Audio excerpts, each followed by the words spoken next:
Problemado si Chris dahil ilang oras na lang ay magpapasko na. Kailangan pa niyang puntahan ang kanyang nobya upang yayain ito na doon magpapasko sa kailang mansyon. Sir, marami pa ho kayong kailangan pirmahan po. Makakatulong po ito para mas maisip ng auntie niyo na ikaw ang karapat-dapat maging CEO this coming New Year. Wika ng sekretary ni Chris. Oh gosh, please leave me alone. Hindi nakakatulong, okay? 10 hours na lang at Pasko na. Kailangan ko pa ba yung tapusin, ha? Yes, sir. Kasi wala kang pasok 1 week.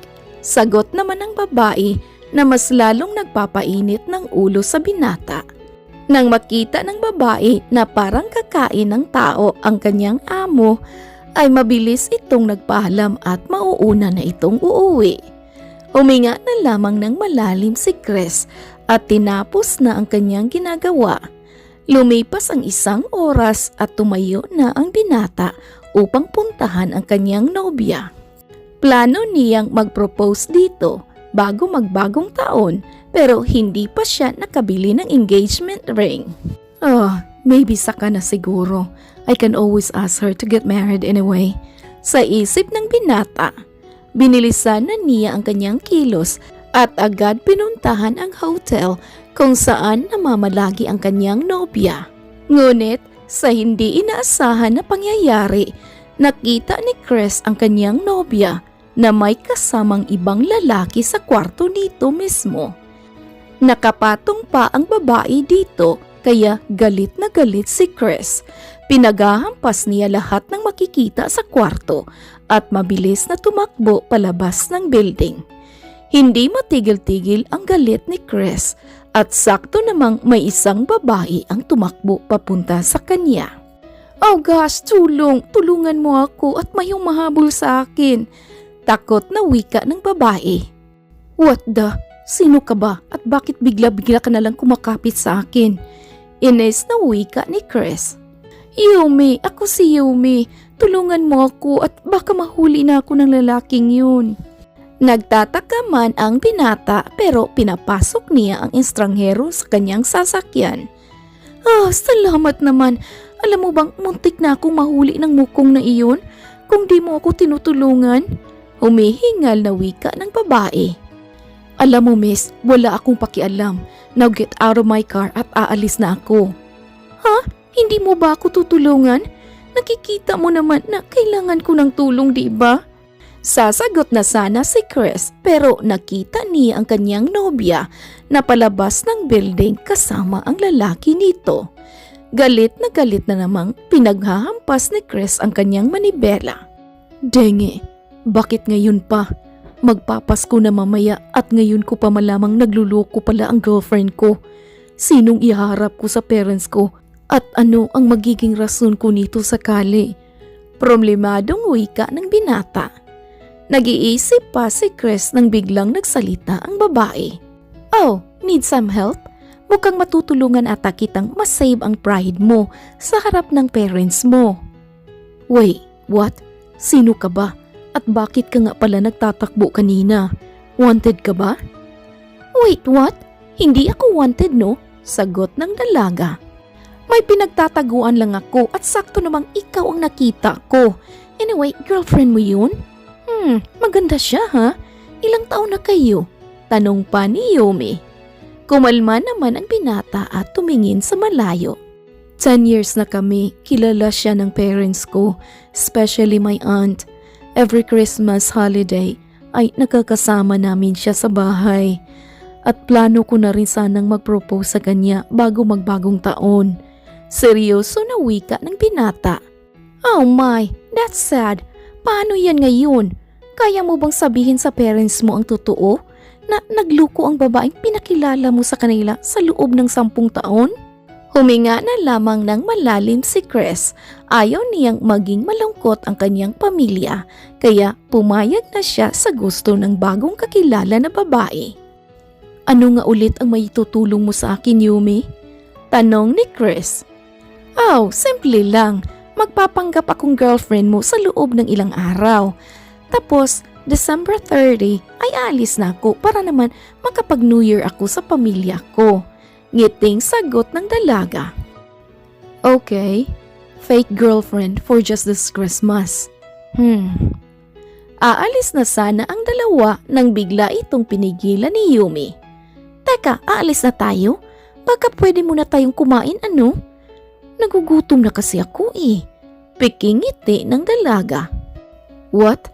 Are you serious? Okay fine. Bilisan mo lang at nang makaalis na tayo. Problemadong wika ni Chris. Masaya namang tumango ang dalaga at mabilis na naglakad papunta sa pinakamalapit na restaurant. Matapos kumain ang dalaga, agad niya itong pinabayaran kay Chris. Iling-iling lamang ang binata at nagbayad na sa mga orders ng estranghera. Ilang oras lang ang lumipas ay nasa harap na sila ng mansyon ni na Chris. Nanlaki ang mga mata ni Yumi dahil parang castle ang bahay at hindi lang simpleng mansyon. Oh my! Ito ba ang bahay ninyo? Ang laki! Wika ng dalaga. Mansyon to ng auntie ko. Dito kami nagtipon-tipon sa tuwing may special na occasion katulad ng Pasko. Nasa loob na silang lahat ay be. Kalmadong sagot ng binata.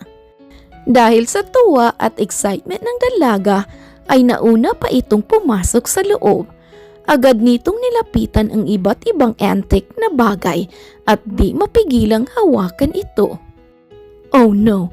Hey, teka, wag yan Yumi. Huwag mo yang hawakan at baka makasira ka ng ilang bagay dito sa loob. Takot na wika ni Chris nang makitang halos lahat ng makikita ng dalaga ay hinawakan nito. What? Can't you see, Chris? Antique lahat ng to. My gosh, they are beautiful. Sa museum lang ako nakakakita ng ganito. Anong klaseng pamilya meron kayo? Nangungulikta ng antique na bagay? Natutuwang wika ni Yumi. Umiling na lamang si Chris. Parang malaking disaster ata ang dala ng babaeng ito. Hindi naman ganito ang ex ko. Sa loob nito, naalala niya noong unang pakilala niya sa pamilya ang kanyang ex-girlfriend. Kalma itong gumalaw at halos di makabasag ng pinggan. Hindi tulad ng babaeng kunwaring girlfriend niya ngayon. Sobrang hyper nito at natatakot siyang baka magkamali ito at mabasag ang ilang gamit. Panay pa rin ang paglilibot ng babae sa loob ng sala nang biglang lumabas ang auntie ni Chris na si Doña Celeste. Nagulat ito dahil kay Yumi na parang langgam kung saan-saan nagpupunta. What's happening here? Bakit parang binagyo itong bahay ko? Wika ng Donya. Napalunok naman ng laway ang binata at palipat-lipat ng tingin kay Yumi at sa kanyang ante. Chris, can you explain who's that girl? Wika pamuli ng Donya. Habang si Yumi naman ay natigilan nang makita ang Donya. Tulala pa ito ng ilang segundo pero agad ring nakabawi. Hello there, madam. I'm Yumi, Chris' girlfriend po. Malapad ang ngiti ng dalaga. Nangunot naman ang noo ng Donya. What? Kailan pa nagkaroon ng bagong girlfriend ang pamangkin ko? Oh, kanina lang po. Matagal na ante. Halos sabay na wika ni Chris at Yumi. Palipat-lipat ang tingin ng Donya sa dalawa. Piki namang tumawa si Chris at hinawakan ang kamay ng dalaga. By the way, ante, this is Yumi again. Matagal ko na ho siyang girlfriend at matagal na po kaming hiwalay ng favorite girl mo. Wika ni Chris na ang dating girlfriend ang ibig sabihin na paborito ng kanyang ante. What? Really, Chris? That's sad naman. I am expecting her. Anyway, bantayan mo ang babae mo at baka mabasag pa ang gamit ko. Wika ng Donya at umalis na. Well, that was scary. Ganun ba talaga yun? Wika ni Yumi na sila na lang dalawa ni Chris sa sala. Okay, let's go. Nasa garden area sila for sure. And please behave, will you? Hindi ganyan ang ex-girlfriend ko nang pinakilala ko siya dito. Seryoso na wika ni Chris. What? Kailangan ko ba siyang gayahin? Hindi ba pwedeng magpakatotoo ako? Tanong pa ni Yumi, ngunit di naman sumagot si Chris. Ilang segundo lang ang lumipas at nasa garden na ang dalawa. Napanganga muli ang dalaga dahil sobrang laki ng garden at maraming pagkain na nakahain. Wow! Sa wakas, makakain na rin ako. Masayang wika ni Yumi at pupunta na sana sa buffet area. Ngunit di pa man nakalayo ang dalaga ay may biglang humarang sa kanya. Hi there! Kaano-ano mo ang anak ko? Ako ang mama ni Chris. Masayang wika ng ginang. Napangiti si Yumi dahil masayahin ang ginang. Hi po, soon to be mama ko. By the way, ako po ang bagong girlfriend ng anak ninyo. Oh, that's great. Sa tingin ko, magkakasundo tayo kasi sobrang cool mo. Nakita kita kanina sa sala, kaso si ate ang naunang nakakita sa inyo ni Chris. I like you already, Iha. Wika ng ginang at pumalakpak pa. Oh, thanks God. Okay, kumain na tayo mama at gutom na po ako eh. Sagot ni Yumi. Dinala ng ginang ang babae sa pagkainan. Napangiwi ang ilang kasapi ng pamilya ni Chris kay Yumi dahil wala itong tigil na kumain. Wala din itong paki kung may nahuhulog ng pagkain. Napailing naman si Chris sa nakita. Sino ang babaeng yan, anak? Mukhang napulot mo lamang yan sa tabi-tabi, ha? Problemadong wika ng ama ni Chris. Oh, Papa is not like that. She's Yumi, my new girl. And Papa, look at her. She's amazing po. Sagot ng binata at tumingin muli kay Yumi. Sakto namang nagmamadaling tumayo ang dalaga dahil nalunok niya ang ilang siling labuyo na nasa pagkain nakahalo. Agad itong tumakbo at naghanap ng tubig, ngunit wala itong nakitang tubig. Pupuntahan na sana ito ni Chris pero nauna nang tumakbo ang babae sa fountain na malapit sa pagkainan. Nagulat ang lahat nang biglang kumuha ng tubig ang dalaga gamit ang kamay nito at iniinom ang tubig. Ang hapdi ng dila ko, wika ni Yumi. Nang makitang nakatingin sa kanya ang lahat ay agad siyang nag-peace sign. Oh, sorry guys, hindi ako umiinom ng alak eh. Wala rin namang tubig sa tabi ko. Nahihiyang wika ni Yumi. Huminga na lamang ng malalim si Chris at dahan-dahan nang pinuntahan ang dalaga. Sakto namang naghanda na ang lahat para sa darating na Pasko. Oh, gather everyone at ilang segundo na lang at Pasko na. Masayang wika ng auntie ni Chris. Agad namang nawala kay Yumi ang atensyon ng lahat. Agad nagtago sa likod ni Chris ang dalaga. Sorry Chris. Napahiya ata kita sa pamilya mo. Bulong ng dalaga. Yumi, saka na natin yan problemahin kapag pinalayas ka na ng pamilya ko dito. Bulong ng binata at nakipagsabayan na lang sa pag-countdown ng pamilya. Nakagat na lang ng dalaga ang kanyang labi dahil sa hiya. Dumating na ang 12:00 at masaya ang lahat na sumalubong ng Pasko. Nagkaroon rin ng laro at masayang nakipaglaro si Yumi. Napansin ng dalaga na umupo lamang ang auntie ni Chris. Hindi ba yun nakikisabay sa kasiyahan? Ang boring ng life niya dahil upo-upo lang. Sa isip ng dalaga. Bigla namang naisipan ng dalaga na pasabayin ang ginang. Kinuha niya ang microphone na nasa stage at hinanda ang kanta ni Jose Marichan. Ahem, Merry Christmas sa inyong lahat. Salamat ho sa pagtanggap nyo sa akin dito. Kahit alam kong hindi nyo naman ako tanggap. Pero okay lang. Anyway, Pasko naman ngayon. Kantahan natin ang paborito ng lahat. Ang kanta ni Jose Marichan. Okay, unahan ko na. Tapos, ipapasa ko kahit kanino sa inyo.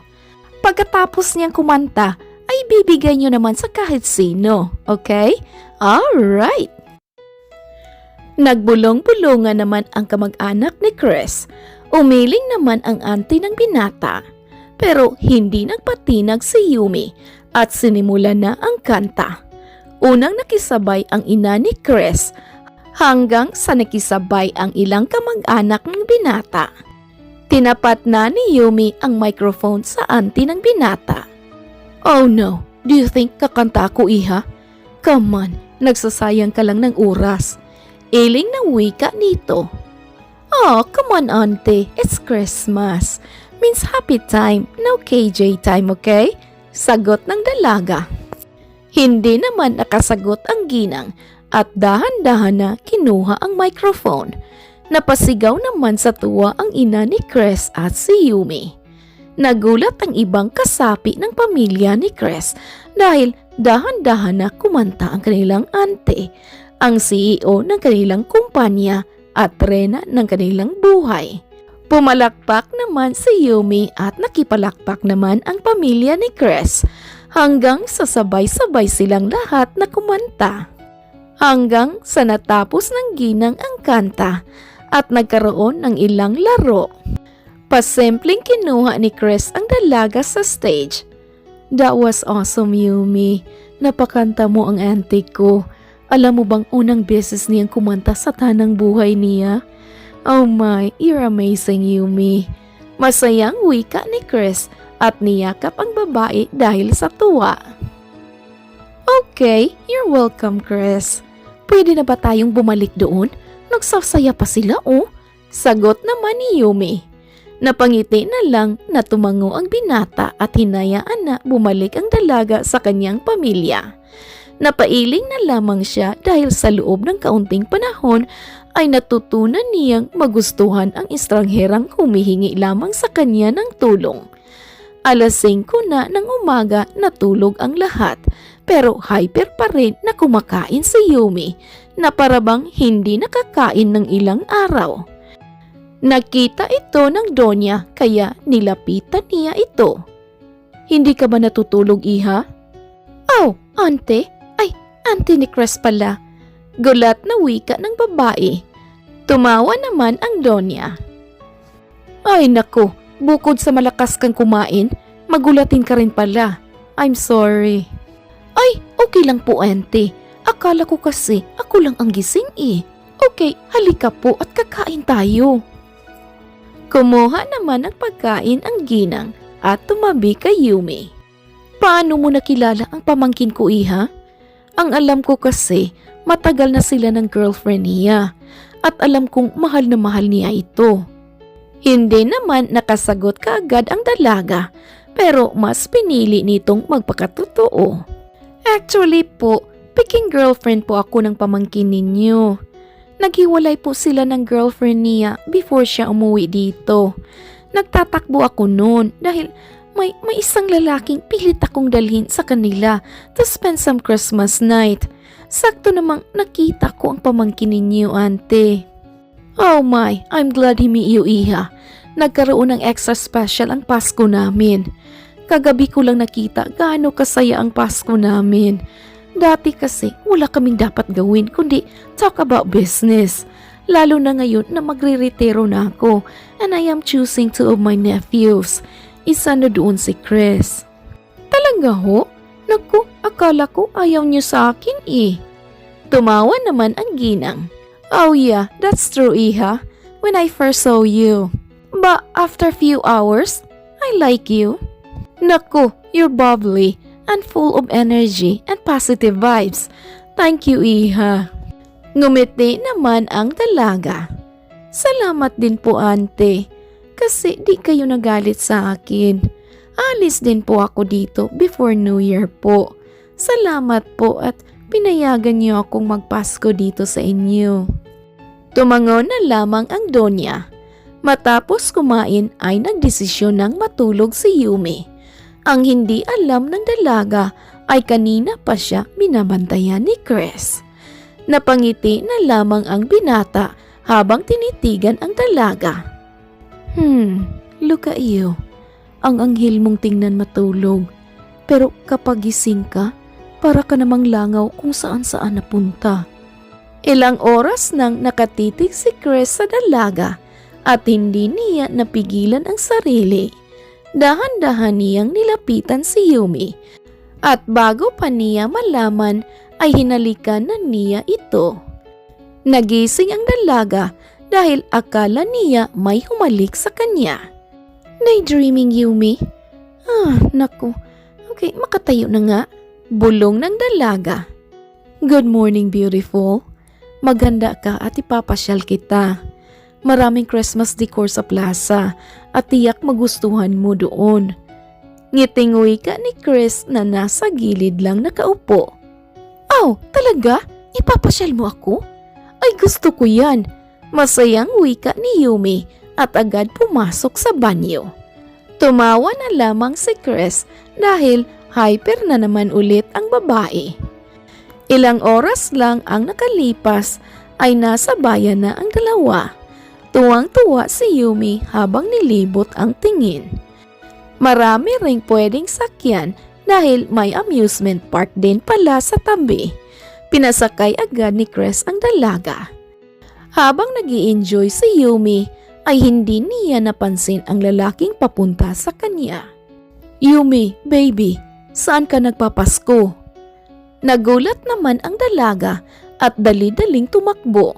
Nakita niya si Chris na nakangiting naghintay sa kanya. Okay, uwi na tayo, Chris. Hindi na ako natutuwa dito. Kinakabahan na wika ng dalaga. Ano? Anong nangyari?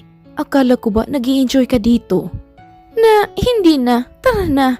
Wika ni Yumi at tumakbo na kasama si Chris. Ang hindi nila alam ay nakasunod pala ang lalaking tumawag ng baby sa dalaga. Hanggang sa dumating sila sa mansyon. Hingal na hingal si Yumi at ganoon rin si Chris. Ano bang nangyari sa iyo at takbo ka ng takbo dyan? Inis na tanong ng binata. Sorry Chris, naalala mo yung lalaking kumabol sa akin noon? Nakita na naman niya ako kanina. Yeah, sino ba yun at bakit kaniya hinahabol? May kasalanan ka ba sa kanya? Ha? Kasalanan? Wala akong kasalanan. Wala rin akong ninakaw sa kanya. At hindi rin ako mamatayang tao. Okay, then bakit ka galit dyan? Nagtatanong lang naman ako Okay, pasok na tayo sa loob. Wika na lang ni Chris. Sa loob, nagkaroon muli ng salusalo at bigayan ng regalo sa araw na iyon. Masayang nakisalamuha ang dalaga sa pamilya ni Chris. Hindi nila namalayan ang pagpasok ng lalaki sa bahay ng auntie ni Chris. Nagsisiyahan ang lahat nang biglang may pumalakpak sa kanilang likuran. Bravo Yumi. Dito ka na pala nagpapasko ha? Bakit? Kasi sawa ka na sa bahay at ibang bahay na naman ang pinuntahan mo? Natatawang wika ng lalaki. Nagtaka naman ang lahat sa tinura ng di kilalang lalaki. Habang si Yumi naman ay tulala lamang sa tabi. Wait, what's the meaning of this? At sino ang lalaking yan, Yumi? Bakit kaniya kilala? Tanong ni Chris. Magpapaliwanag ako, Chris. Kilala ko siya. Sagot ng dalaga. Nako, hindi nyo kilala si Yumi, guys. She's a liar and a thief. Kada taon, naghahanap siya ng taong mabibiktima. Walang pamilya si Yumi to spend Christmas. At last Christmas, she spent it with me and my family. Pero umalis siya na parang walang nangyari. Yes, walang nangyari, Apostol. At wala akong ninakaw sa iyo. Chris, maniwala ka. Wala akong ginawang masama. Oo, nagsinungaling ako sa iyo. Totoo na wala akong pamilya kaya naghahanap ako ng pamilyang masiselebrate ng Pasko. Pero wala akong ninakaw. Sinungaling ka. Ninakaw mo ang puso ko at umalis ka, dala ito. Wika ng lalaki. Tulala lamang ang pamilya ni Chris na nakikinig sa dalawa. You're crazy. Paano ko dadalhin ang puso mo kung hindi kita type a bear? Sakto lang sa iyo ako humingi ng tulong sa araw na iyon at dinala mo ako sa bahay niyo to spend some Christmas holiday. Well, napamahal na ako sa iyo kahit isang araw at gabi lamang iyon. Sagot pa ng lalaki. Galit na galit si Yumi. Kaya kinuha niya ang kanyang gamit at aalis na dahil nahihiya na rin siya. Wait, saan ka pupunta? And now, aalis ka na rin ba tulad ng ginagawa mo sa amin? Tanong ni Apostol. Siyas, Willia. Galit na sagot ng dalaga. Nakaalis na si Yumi at sumunod naman dito ang lalaki. Habang si Chris naman kasama ang pamilya niya ay tulala lamang sa loob ng bahay. What just happened? Napasukan pala tayo ng estranghero, Chris? Tanong ng ina ng binata. Umubo naman ang auntie ng binata. Actually, I know everything, guys. Well, not everything kasi di naman sinabi sa akin ni Yumi ang tungkol sa Pasko niya. But she told me that she's the fake girlfriend ng pamangkin ko. Dahil sa araw na iyon mismo, naghiwalay sila ng girlfriend niya. Ayaw ni Chris na malungkot tayo kaya nagdala siya ng babae. Now, Chris iho, go get Yumi and bring her back to us. She's a special guest anak. I like her anyway. Tulala lamang ang binata at dahan-dahan na tumango. Galit siya sa dalaga dahil nagsinungaling ito sa kanya. Pero hindi niya ata kakayanin na bigla-bigla na lamang itong umalis at hindi maipaalam ang tunay niyang nararamdaman dito. Mabilis na tumakbo ang binata pero huli na ang lahat dahil wala na si Yumi sa labas ng kanilang bahay. Hinanap niya ito ng kung saan-saan pero walang Yumi na nagpakita sa kanya. Bagsak ang balikat ng binata na bumalik sa bahay ng kanyang ante. Sorry ante, she's gone already. Wika ng binata at umakyat na ng bahay. Lumipas pa ang ilang araw at malapit ng magbagong taon. Sakto namang pinakilala na ng Donya kung sino ang hahalili sa kanya bilang CEO, si Chris. Tuwang-tuwa ang lahat pero hindi natutuwa si Chris. I don't need that position, ante. Yumi is all I need. Okay lang sa akin maging board director po. Makita ko lang si Yumi. Huminga na lamang ang ginang. Doon siya nagdesisyon na hanapin si Yumi para maging masaya muli ang kanyang pamangkin. Napag-alaman ng Donya na nasa isang maliit na apartment ang dalaga nakatira.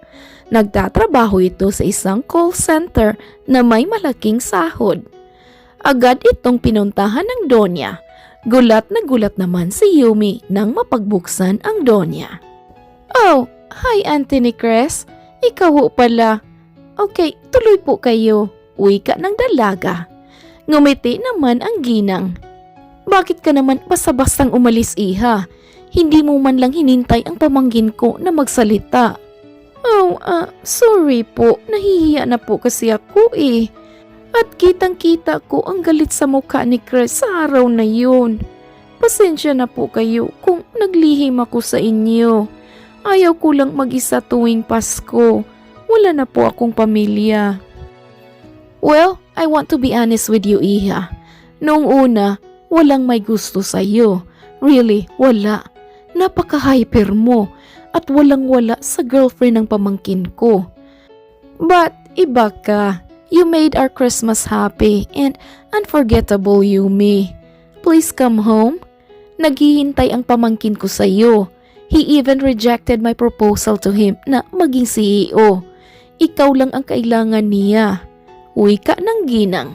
Hindi na lamang nagsalita si Yumi at tinitigan ang ginang.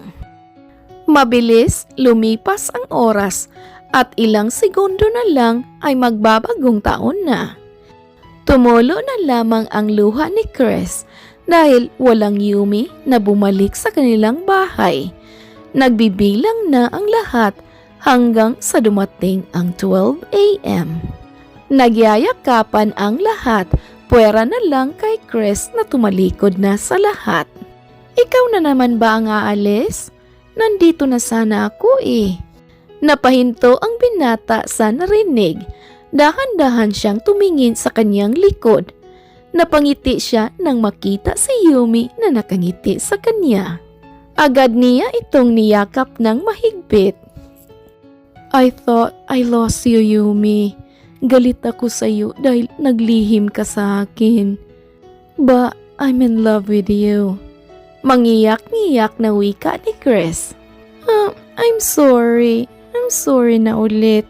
Umalis ako dahil hiyang-hiya ako sa iyo at sa pamilya mo. Pero thanks to your auntie, hinanap niya ako at pinuntahan sa apartment ko. Really? Auntie did that? Walang dudang gusto ka niya, Yumi. Masayang wika ni Chris at dahan-dahan na hinalikan ang dalaga.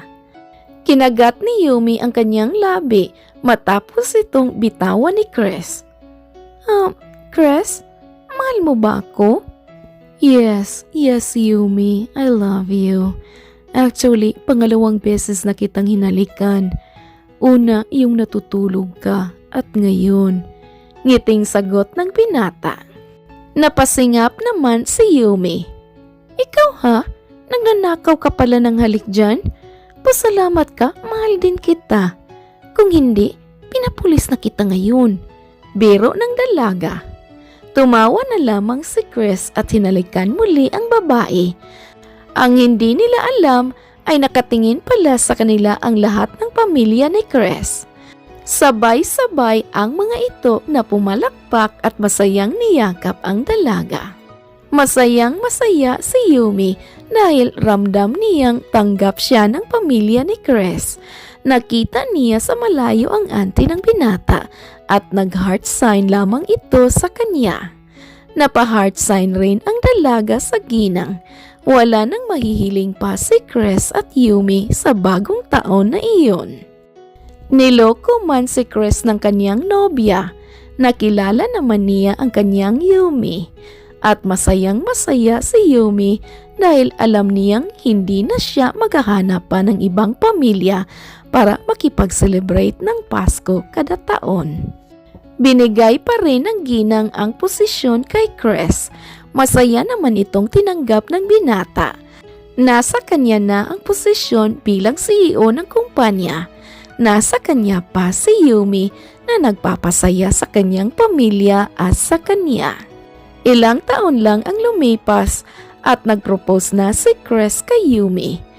Masaya naman itong tinanggap ng dalaga at ikinasal rin sila ilang buwan ang lumipas.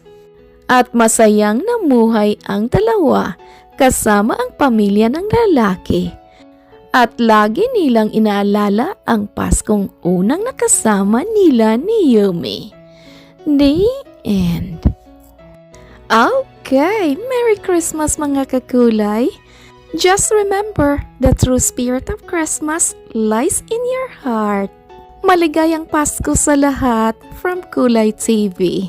Okay, this is Ethel McManaman saying, bawat buhay ay may kulay. Thank you and take care. Daghan kayong salamat. See you sa next story.